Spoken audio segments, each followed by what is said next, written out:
O significado simbólico do chapéu, o chapéu de couro, em sua imponência e ornamentação, era mais do que um simples acessório para os cangaceiros. Era um símbolo de poder, status e identidade. As decorações meticulosamente costuradas e os elementos preciosos incrustados no couro transformavam o chapéu em um objeto de valor, tanto estético quanto simbólico.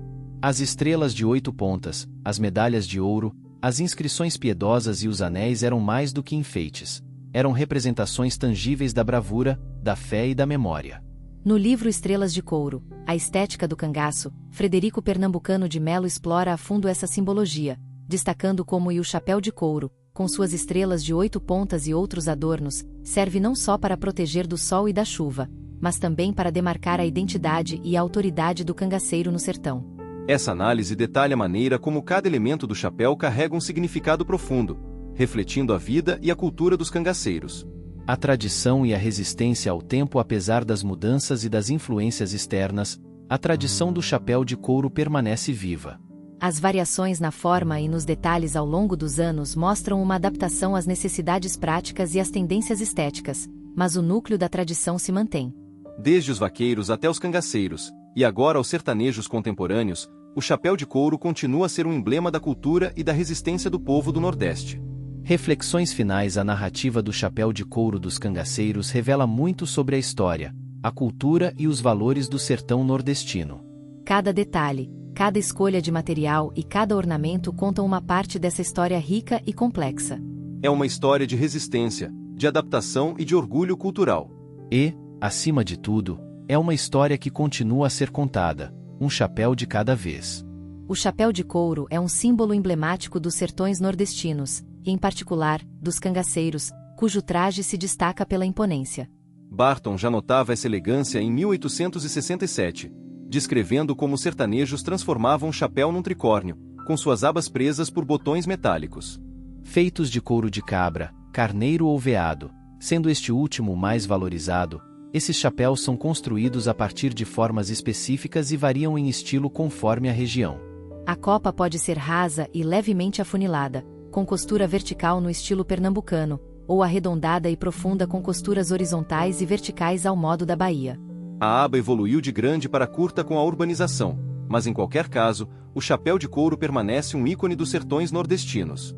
Os cangaceiros exageravam nas dimensões e no luxo dos componentes do chapéu, como a aba pespontada, a testeira larga e o barbicacho longo. As 4 flores de lis da copa, costuradas em vaqueta branca, eram adornadas com janelas de verniz ou pano colorido. O hábito de levantar a aba do chapéu, além de estética, servia funções práticas como a proteção contra o vento e a visibilidade, crucial para evitar emboscadas. A aba traseira, quando grande, era também levantada para não roçar nos ombros. Os cabelos de couro pendentes das abas dos chapéus grandes eram utilizados em reparos rápidos durante viagens.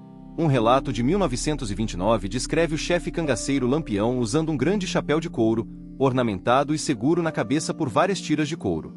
Em períodos de chuva, Lampião trocava o chapéu de couro por um de feltro, conhecido como massa, que era mais leve e evitava o mofo do couro encharcado.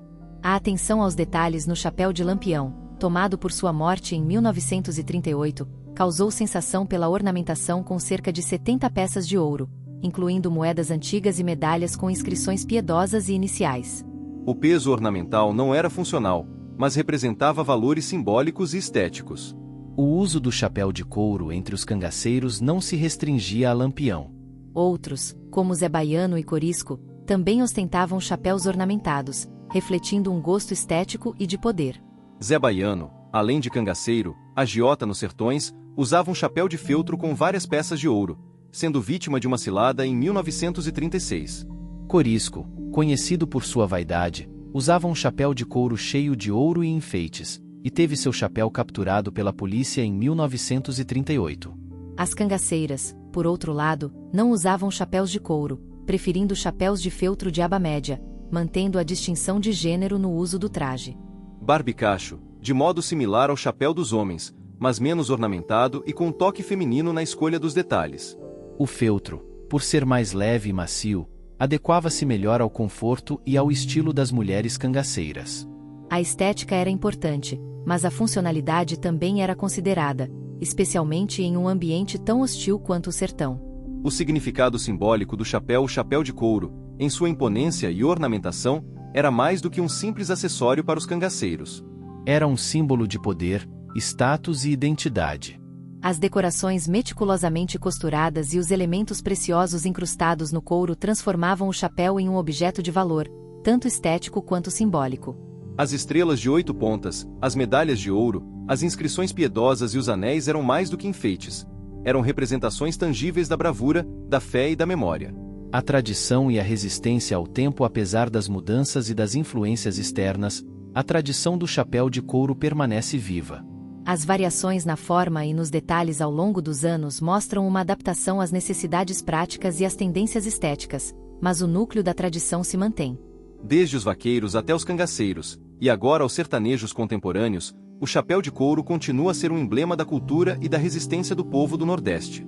Reflexões finais. A narrativa do chapéu de couro dos cangaceiros revela muito sobre a história, a cultura e os valores do sertão nordestino.